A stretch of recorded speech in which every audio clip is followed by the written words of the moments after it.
Why else, other than mischief, a craving for media attention, and a penchant for behaving like the Grinch, trying to steal Christmas from our people, would they bring a confidence motion when it does not have a majority in the House?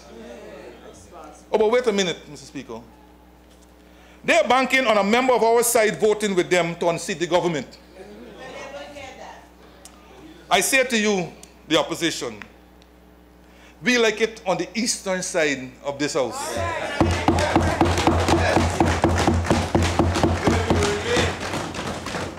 None of us, and I repeat, none of us will be afflicted to exercise a conscience vote. All of us will be voted solidly against the no confidence motion.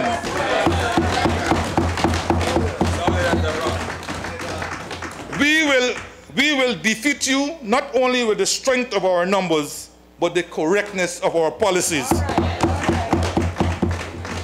So in the words of the Honorable Amna Ali, bring it on! Mr. Speaker, after decades of underdevelopment, Guyana is finally on the cusp of a social and economic transformation. Significant discoveries of oil and gas hold the promise of realizing the potential I grew up with only hearing about, and the development of an economy with a higher standard of living that has been the dream of Guyanese people for generations. This coalition government stands on firm ground because of its achievements and projections. The electorate is happy because they have begun to enjoy the good life. And they look forward to even better days under the APNU AFC. Look, I want to say immediately that Guyana has its challenges. But there can be no doubt that she is doing better in almost everything when compared to years ago. Every day, doing better everywhere. I just have to name a couple. Public servants' wages have gone up. We have had 2 local government elections when you didn't have one in 22 years. We have gotten a local procurement commission. Fine, live in your triumphalism. That's why you didn't have any. Yes, that is why you didn't have any. As stated by the finance minister, and it is true that he mentioned that we have pockets of poverty in certain places in Guyana. That was also there under the PPP administration. But if you listen to them, Mr. Speaker, you would believe that it is not only the pockets, but you got it in the whole trousers, the shorts underneath, the short on the vest. Yes, when they're finished with you. Yes, Deborah. And I say here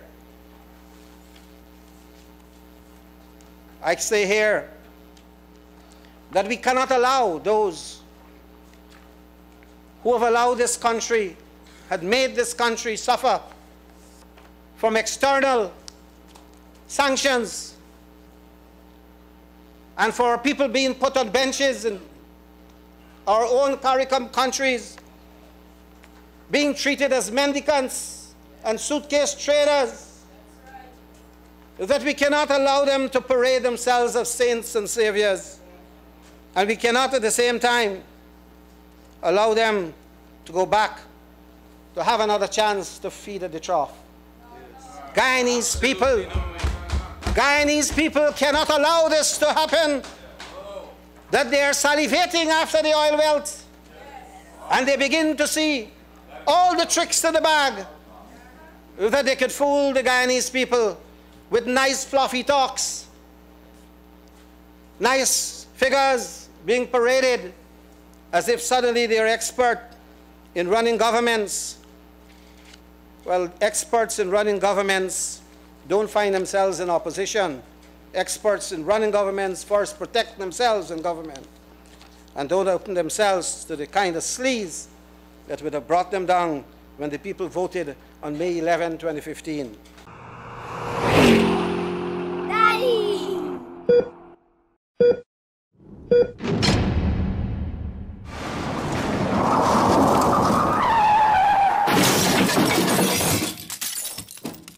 Hansard, dated Friday 21st of August 2015, records Minister Raphael Trotman as speaking to this matter. And it basically says that there was a subcommittee meeting of the cabinet in the PPP time in 2015. Yes, we got a cabinet meeting. And the decision was made that to carry on with this cash grant was unsustainable. That's right, exactly. So that in 2015, even before we came into office, it was stopped. That's right. It was stopped. Yes. So this question here now about bringing back cash grant, what are you asking for? Something that you stop yourself? That's right. When this government came into office in 2015, we took over an education sector that was in a crisis. Yes. The performance of the nation's children at the national and regional examinations served as a clear indicator. In 2014, the national grade 6 assessment results were appalling as the previous years for which I have seen the data. 23% of our students were passing English, 25 of them mathematics, 37 social studies, and 23 science. In 3 short years, we have seen incremental improvements, and this year we were able to record 60% pass rate in English, and similar improvements were recorded in other subject areas. The future of Guyana has never looked better. Our nation is on the cusp of a development program like never seen before. While Guyana is now emerging as an energy giant through the discovery of massive reserves of oil and natural gas, it is your government's intention that the huge benefits emerging from this will go where it matters most, to you, the people of this beloved country. There is a surge of confidence in the way Guyana is governed once again, and the level of investor interest is unprecedented. Guyana is poised to become the breadbasket of the region, and the pace at which this nation will grow through prudent fiscal management will be nothing short of impressive.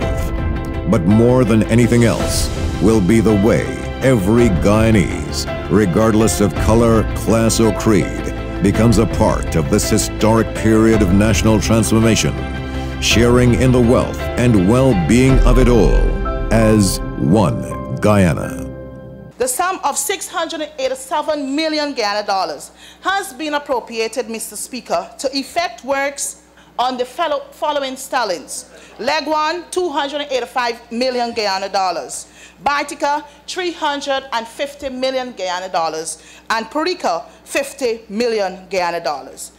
Since this administration came into office in 2015, we have increased old age pension by 55%. In 2014, old age pension stood at 13,125. And as of January 2019, it will increase to 20,500. I want now to tell Mr. Rohi, honorable member, that look, we have the statistics and the homicides that happen in this country. And of course, for the year 2012, we had 139 murders. 2013, we had 155. I don't know if the Ministry of Public Health now will have more the numbers, but this is 155. 2014, 149. 2015 is 149. It is also, could be a crime too. 2016, 142. 2017, 115. And 2018 up to now, 93. Yes, it is declining. Just don't then give the impression to your base there that crime rates have skyrocketed. It has not. And I'm telling you, robberies for all categories. 1,401 in 12 to 12. No, that is what you don't want. Throw in the paper. That is what you're going to do. Let me do a Janet J. Gunn, yes, with it. Yeah. In 2013, 15, no, he's telling me to throw it over. Who throw it over? 1531, 2015, 1449, 2016, 1293, robberies of all types. Do you understand? Yes. And 2017, 1237. And in this year thus far, 965. Yes. So, you know, because that is what false news and fake news does. It weaponizes the truth to the extent that it will burn it. And that is what you guys want over there. Daddy!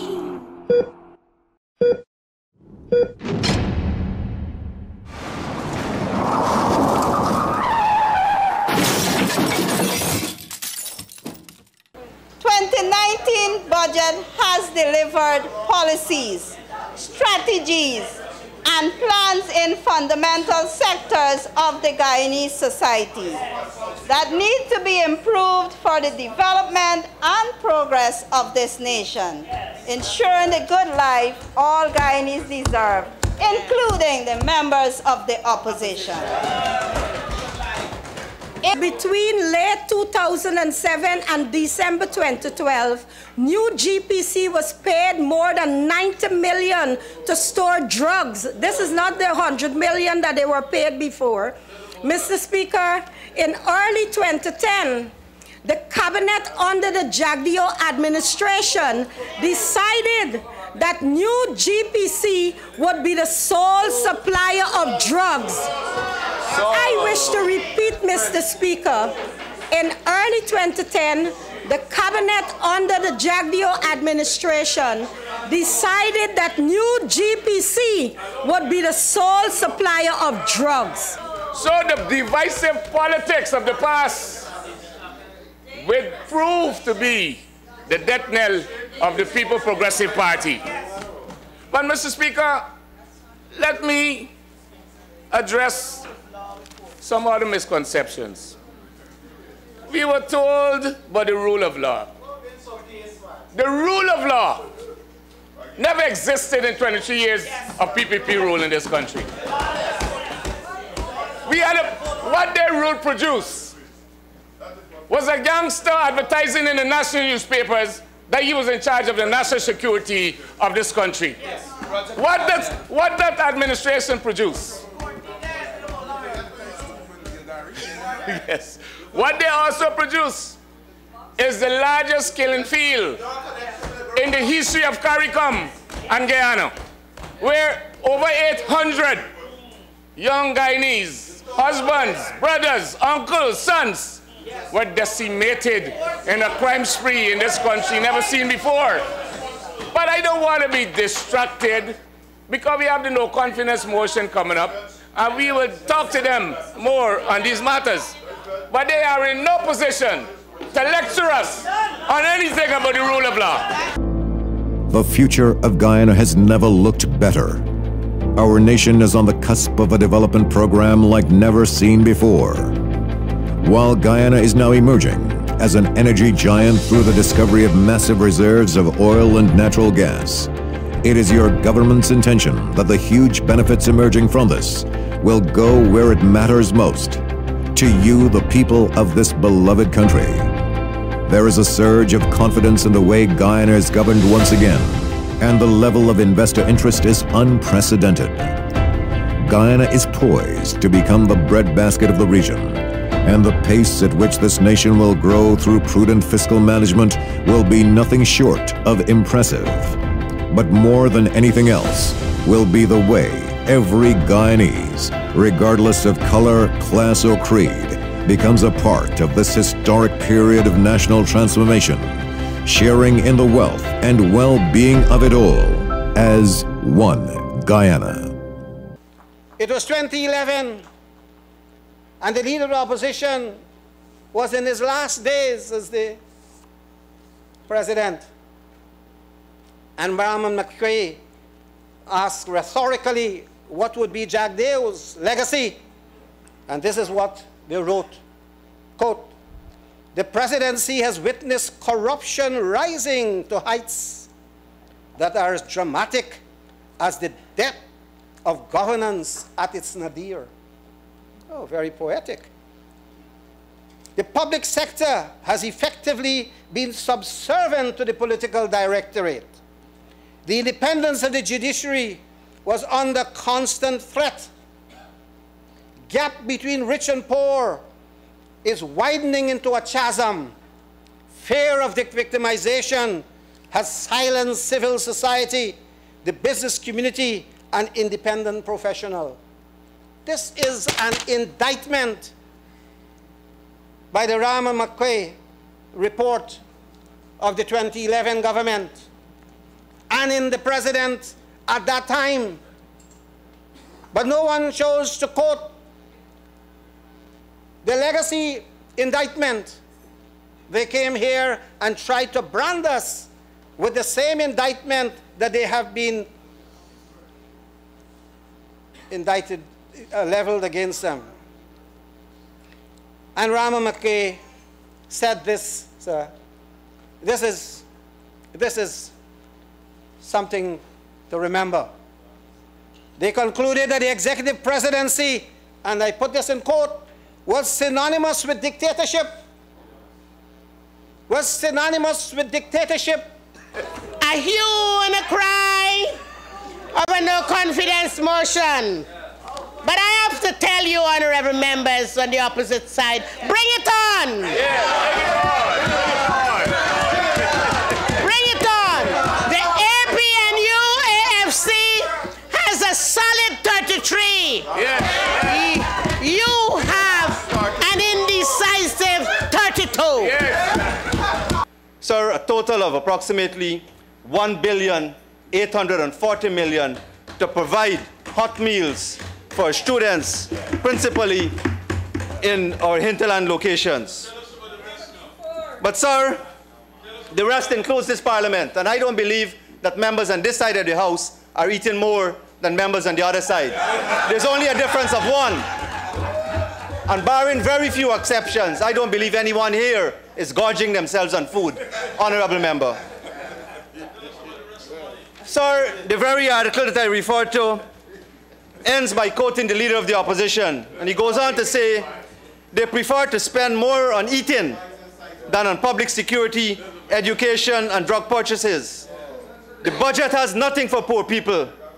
And then he ends by saying, in quotation marks, this is called joking people. Sir, we do not agree. We do not agree with that description, sir. It is not eating what the leader of the opposition asserts, but rather feeding.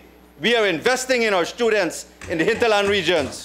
We are supporting their education and development, for they represent the future. So this administration will continue with the 5Bs program, sir, to provide books, breakfast, boots, boats, and bicycles, to produce A students. The 2019 budget is a special one in many ways.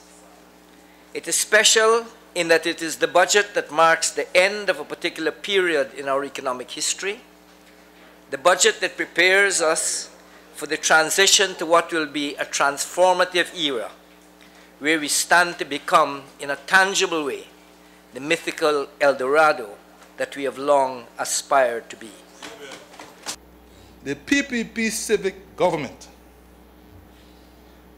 paid a 1-month bonus to the discipline services, monies that were intended to pay salary increases for the entire public service. This is not gossip, Mr. Speaker. This is not rumor. I was there. So this is not gossip or rumor. I am telling you, Mr. Speaker, the PPP civic creamed off money that was meant for the entire public servants to pay the 1-month bonus to the discipline services. And they had an ulterior motive of doing it. They had an ulterior motive of doing it. Tell us. It was to keep the rest of the population in line. It was to keep a certain segment of the population in line. All right. And it worked for them. Yeah. The unfortunate thing, Mr. Speaker, the unfortunate thing about that is that at a personal level, it bothered me when I used to see it doing, because even monies that were left back were sent back to the Treasury. So you saw through what was the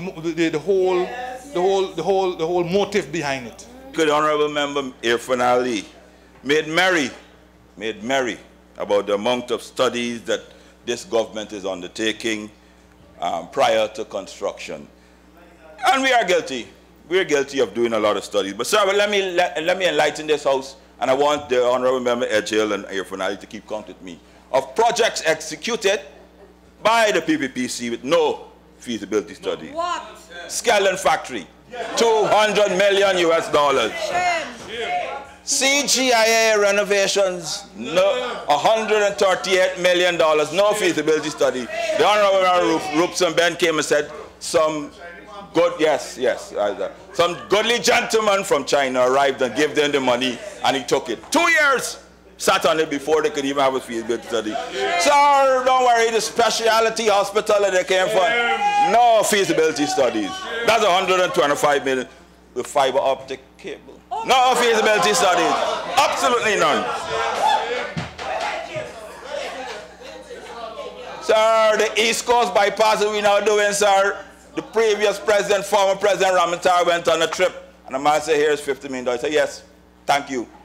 What you going to do with it? He gave the Honorable Member Irfan Ali, who drew a plan, said, oh, we can put this, link this to here. No feasibility study. None. The Barbies Bridge. None. No feasibility study. None. You can bring it, sir, late here. And I will apologize to you in public if you bring a feasibility study before you collected the money. Sir, and that is $50 million, sir. The Barbies Bridge. 40 million, sir. We're up to 558 now, sir. And of course, sir, my favorite, what I always talk about, the Milo Falls Road, sir, 45 million. 45 million US dollars, not a single feasibility study. Sir, that is 608 million US dollars, sir. Down the drain because they didn't even want to take the time to study it. Sir, while I'm on the Milo Falls Road, sir, the Honorable Leader of the Opposition has been in the press for several times saying, let Patterson bring the tender report, evaluation report, sir. Sir, no, always, whenever he's asked about the Milo Falls project. Sir, I checked my ministry, entire ministry, top to bottom.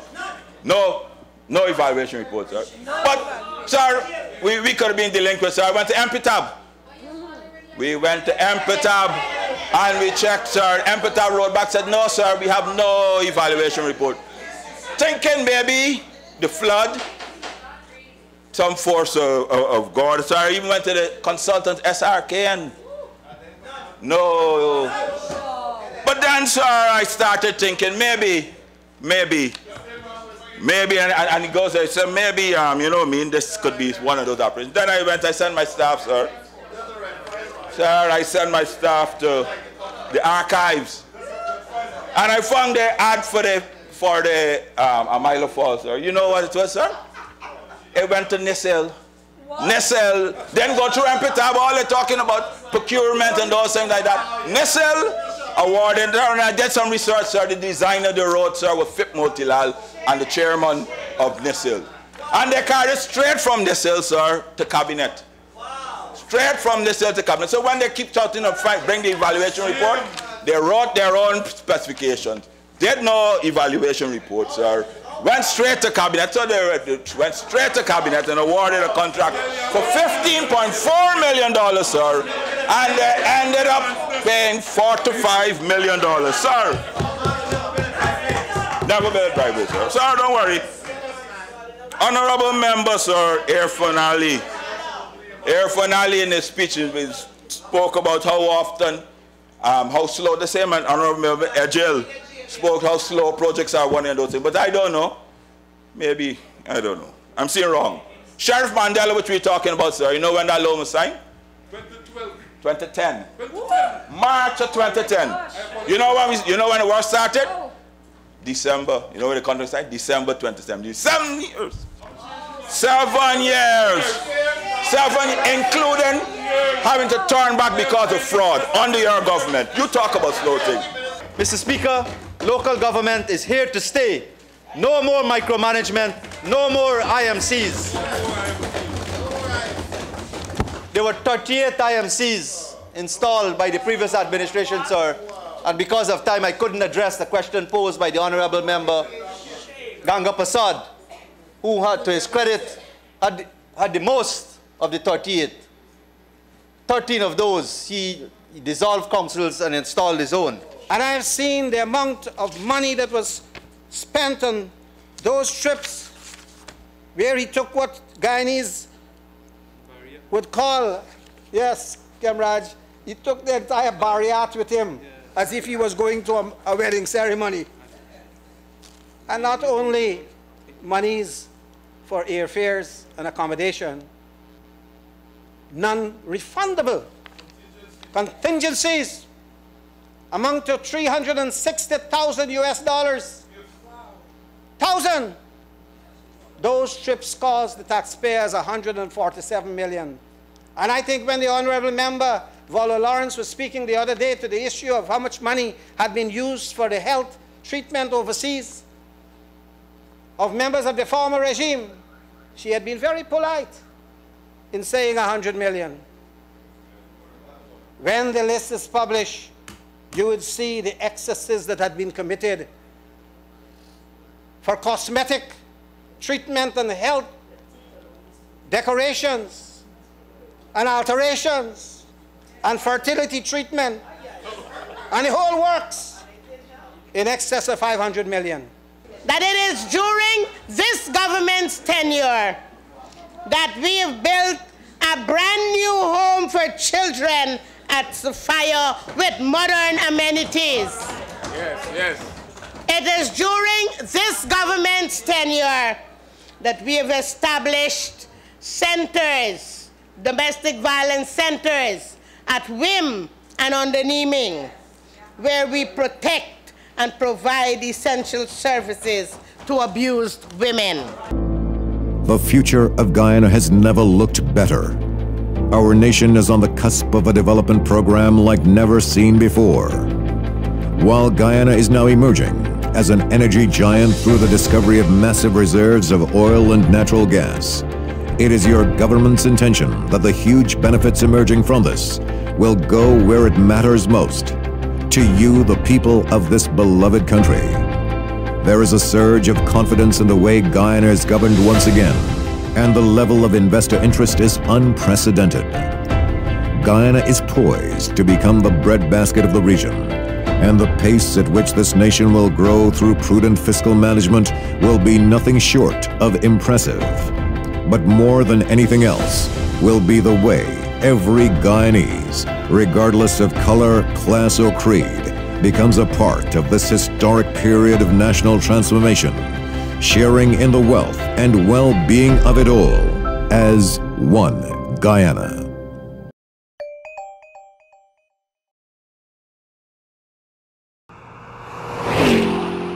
Daddy!